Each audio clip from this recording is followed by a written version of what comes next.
So as I mentioned, we have this React context concept, which allows us to manage state kind of behind the scenes in React, such that we actually are able to directly change it from any component in our app and directly pass it to any component in our app without building such a prop chain. For that, here in my source folder, next to my components folder, I will add a new folder, context, and you don't have to name it context. You could also name it state or store. Often such an app-wide state is also named store, so maybe let's go with that. And in there, I'll add a new file. And since we're going to manage some authentication state, I will add a auth context in there. So hence, I will name the file authcontext.js. The exact naming is up to you though. You could also name it auth context like this, so in this Pascal case notation, but this would imply that we're going to store a component in there, and that's not directly what we're doing. Hence, I'll go for this naming using kebab case. So auth context.js, and I can say right away, you can have multiple contexts for multiple global states in your app. And of course, you can also use just one context for a bigger state. That's all up to you, but let's maybe just learn how context works. So we get the auth context.js file. And in there, we import React from React as if we would build a component, but we're not going to do that. Instead, on React, I'm going to call create context.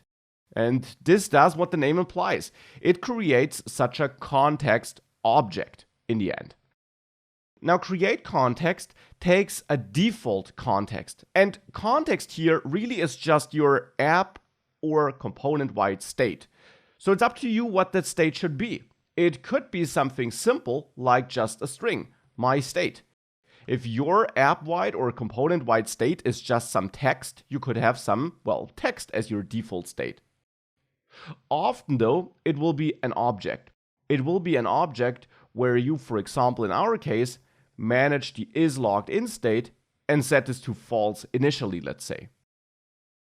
Now what we get back from create context is something interesting though.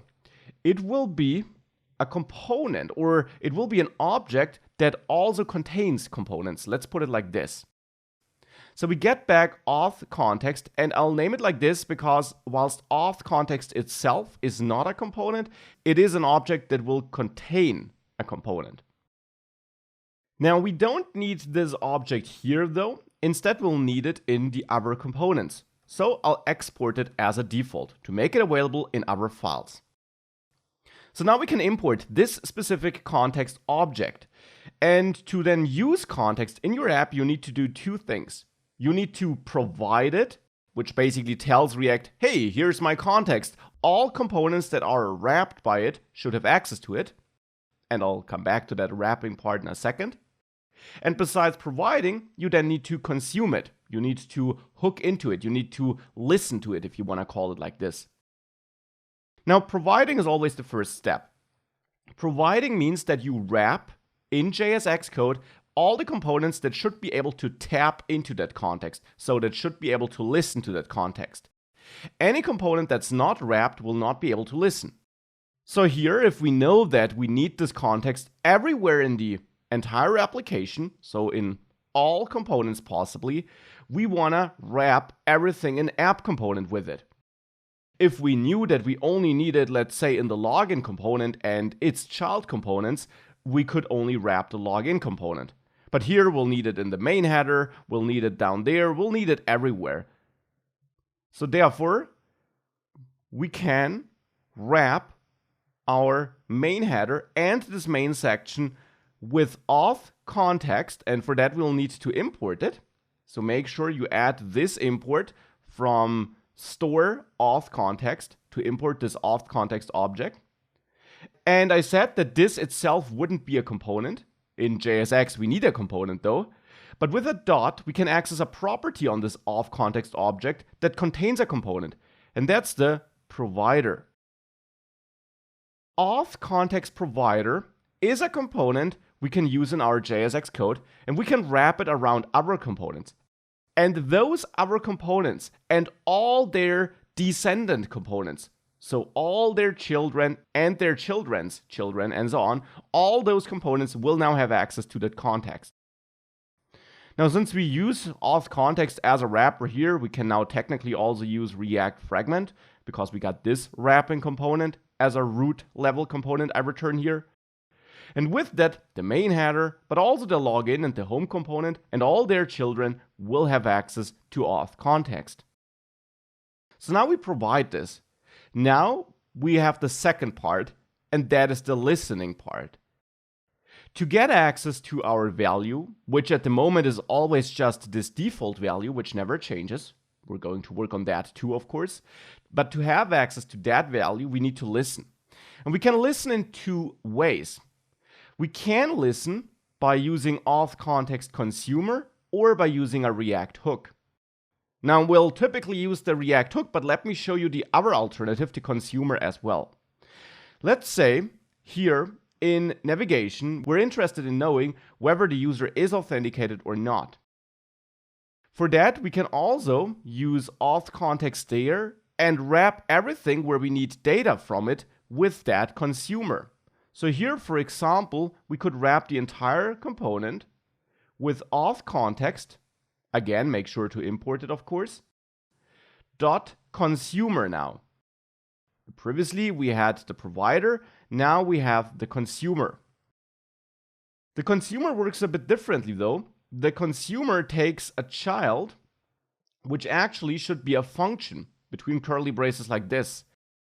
And as an argument, you'll get your context data. So in our case, you'll get this object here. And then in this function, you should return your JSX code, which should have access to that data. So here I'm grabbing all that nav code, I'm returning that. And in there, I now, for example, have access to ctx.isLoggedIn because my context object is this object here, and there I have the isLoggedIn prop. Now, if you save that, you will, however, see, if you reload, that this crashes. And the reason for that is that we do have a default value here, but this default value will actually only be used if we would consume here without having a provider. So technically the provider is not even needed. However, you should memorize this pattern I explained earlier where you need the provider. Technically, you don't need it if you have a default value, but in reality, you will use context to have a value which can change, and that will only be possible with a provider. So therefore, to make sure that this does not crash, let's go back to the provider. And there, on the provider component, you can add a value prop. And this has to be named value because this is not a component by you. And to that, you can also pass your object. So in this case, I will just repeat my default object here.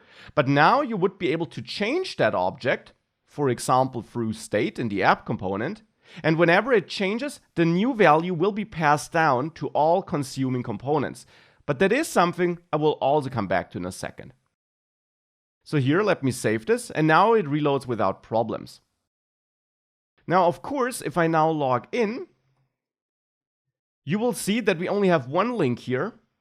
So that first link, the user's link, is missing because there I'm pulling data from my context, and that at the moment is never changing.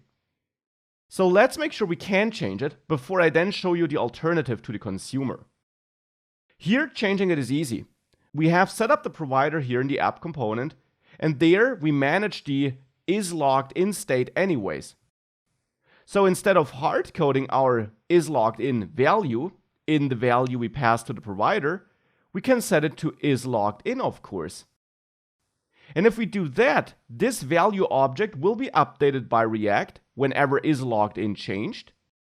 And that new object, that new context object, will be passed down to all listening components. So to all components where we consume this context.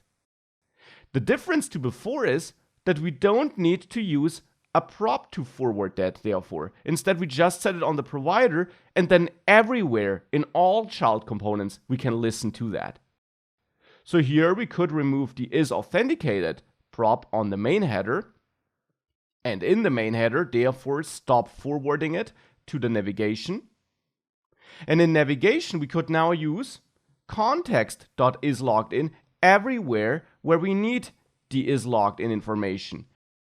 And that's now where we break up that props chain, where we stop forwarding that data, which we don't need in the main header, and where we instead leverage context.